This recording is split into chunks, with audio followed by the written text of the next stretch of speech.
તો વીએસ હોસ્પિટલમાં ચાલી રહેલા ક્લિનિકલ ટ્રાયલ અંગે વિપક્ષ દ્વારા લગાવેલા આક્ષેપોને સ્ટેન્ડિંગ કમિટીના ચેરમેન દ્વારા ખોટા જાહેર કરવામાં આવ્યા છે। વિપક્ષે લિફાકત અલી સૈયદ પર ટ્રાયલ કરાયેલા હોવાનો દાવો કર્યા હતા, જ્યારે હાલમાં લિફાકત પાલનપુરમાં જીવિત અવસ્થામાં છે અને વિડીયો કોલ દ્વારા ડોક્ટર દ્વારા તપાસ કરવામાં આવી રહી હોવાનું દેવાંગ દાણીએ જણાવ્યું હતું।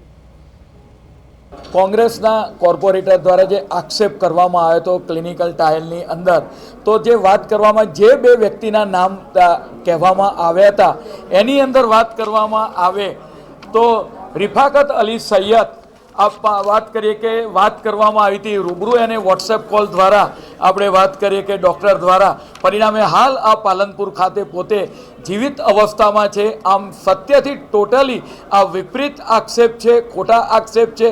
હાલ પણ આ વ્યક્તિ ત્યાં આગળ પાલનપુર ખાતે એ પોતે અસ્તિત્વ ધરાવે છે, જીવંત અવસ્થામાં છે। અને બીજો જે વ્યક્તિ છે ઉમંગ જૈન, આ જે વ્યક્તિ છે તેના પર ક્લિનિકલ ટ્રાયલ કરવામાં જ આવ્યો નહોતો।